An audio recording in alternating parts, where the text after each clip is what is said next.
Hey everyone, it's Laurie from Cook Scrap Craft and Happy New Year!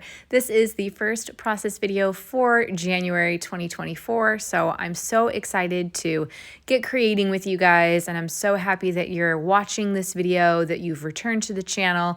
Maybe this is a new find for you this year, my channel, and I would love to have you come back more often and become a subscriber. If you're a returning subscriber, thank you so much for following and watching these videos and leaving me comments. I am really looking forward to scrapbooking more with you through 2024. Now, normally when I sit down to scrapbook, I have some sort of plan in mind. Either I know I'm going to be using a sketch, or I'm going to be doing a scrap lift, or I've got some sort of design in mind of what I want to do.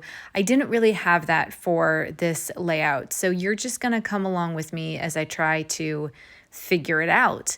Obviously, I pulled some papers and little embellishment things beforehand. I have some photos of my daughter in her bedroom after it had been painted, and one of the photos is us taking apart her old crib, which had been converted into a toddler bed. And we said, you know what, the mattress, oh my gosh, you should have seen that crib mattress. It was peeling and like coming apart. I don't even know how it could have been comfortable for her to be sleeping on it as a 7-year-old. But it lasted from birth to 7, so we knew it was about time that she got like a big girl bed. So we took that apart. I think I ended up taking all of those pieces to a dumpster on a bulk pickup day in our neighborhood, and then we assembled the new bed, which has a slide.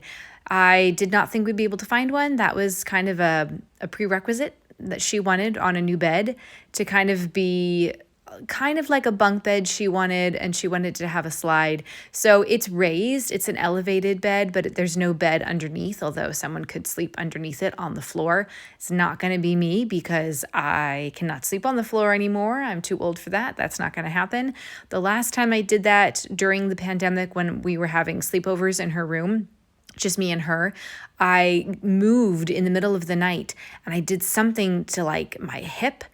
And then the next morning I woke up and I was fine. But then when I was taking a shower, when I touched my leg, it was numb. Like I could still walk on it and everything, but touching it felt numb. And that lasted for the whole day. And then it went away and my leg was back to normal. But I was like, you know what? We're not going to be sleeping on the ground anymore. Unless there's a mattress on the ground, I'm not going to be doing this. I've reached the point where that's just not going to happen anymore. So anywho, back to the layout. The background paper is Jen Hadfield, and I really liked the wood grain with the hearts. I thought that was very cute. And I pulled a couple branding strips, the branding strip, the pattern paper side of the branding strips, because I originally had thought I was going to have them go on the vertical and use those 2 heart pattern papers as sort of vertical mats. But I had 3 photos. Maybe if I had had just 2 photos, I think that could have worked out. But obviously you see that I've moved things around because I have 3 photos and I needed to get all 3 of them to fit in a pleasing arrangement. So the one photo with the crib in it is going to be kept 4x6. The other 2 I cut down to 3.5x5. I matted them onto some pink pattern paper, and then I matted that with the black heart paper. So now I'm looking for a suitable mat for this larger photo because I wanted to do something sort of similar.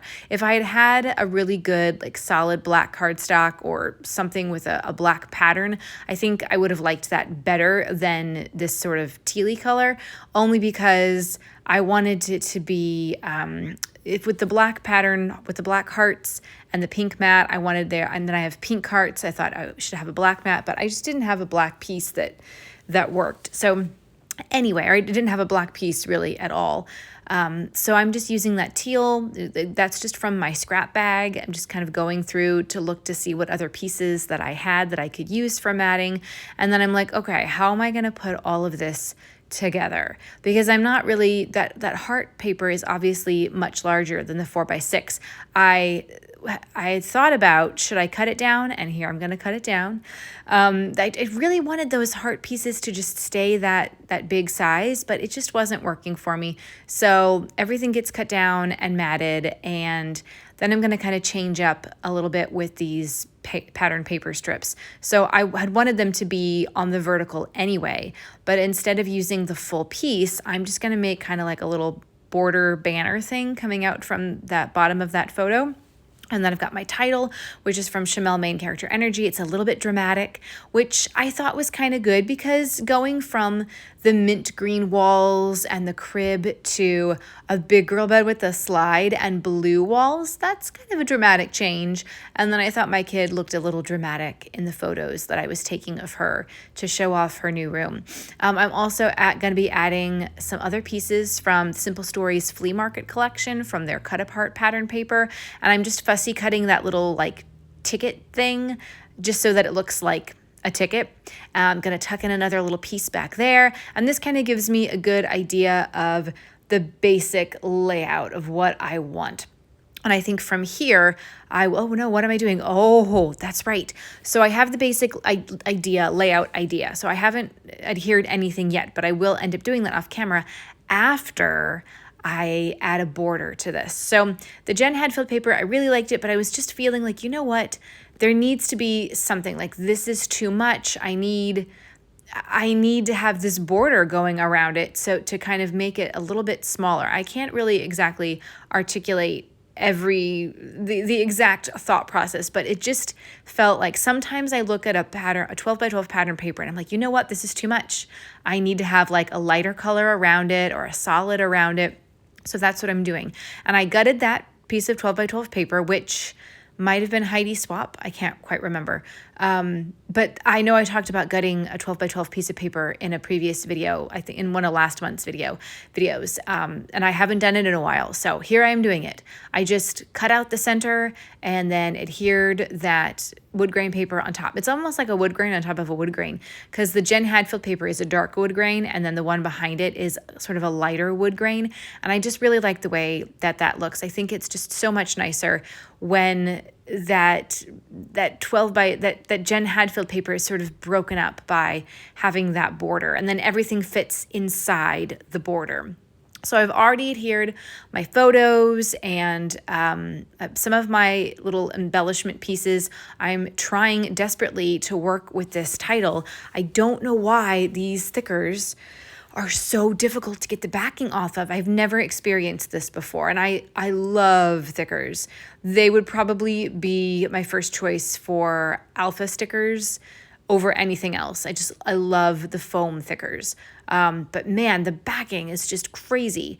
But what I do like about this is that it's basically a pre-made title. So again, this is the Chamel Main Character Energy collection. I don't know if she just had regular alphas or if it was just this phrase embellishment pack. I don't know.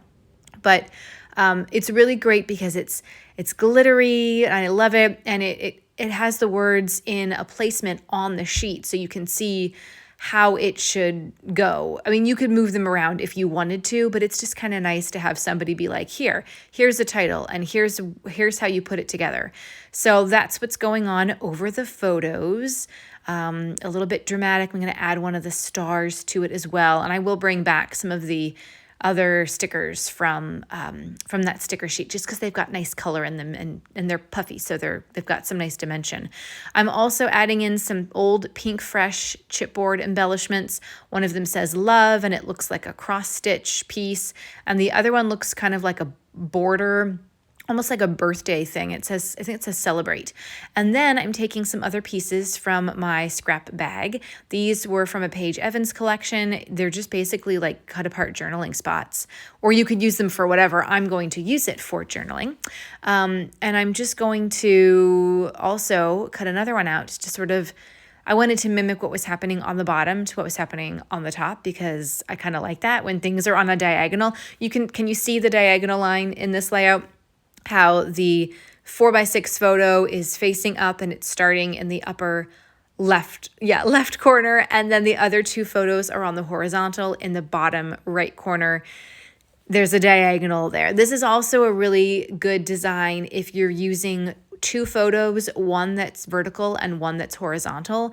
Obviously, I'm doing 3 photos and they're all vertical, but I'm making the bottom 2 feel horizontal because I've put them right next together and they're matted. So they're on a different plane than the vertical one, but you're still kind of making an L shape. And that's a really easy design if you ever find yourself with two photos with different orientations. I know I did a couple process videos for that last year, I think. So maybe you can find them somewhere on this channel.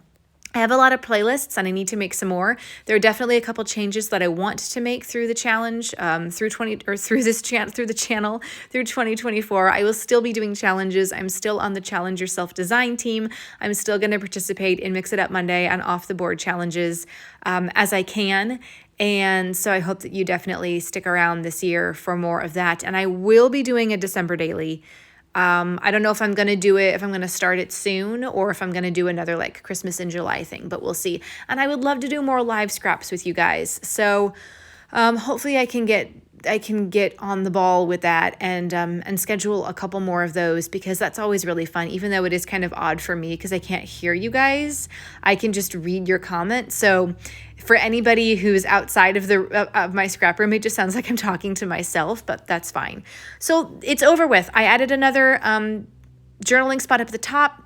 Again, because I wanted to mimic what was going on at the top with what was going on at the bottom. I hope that this was inspiring for you and that you enjoyed it and that you come back for more process videos next time. Bye.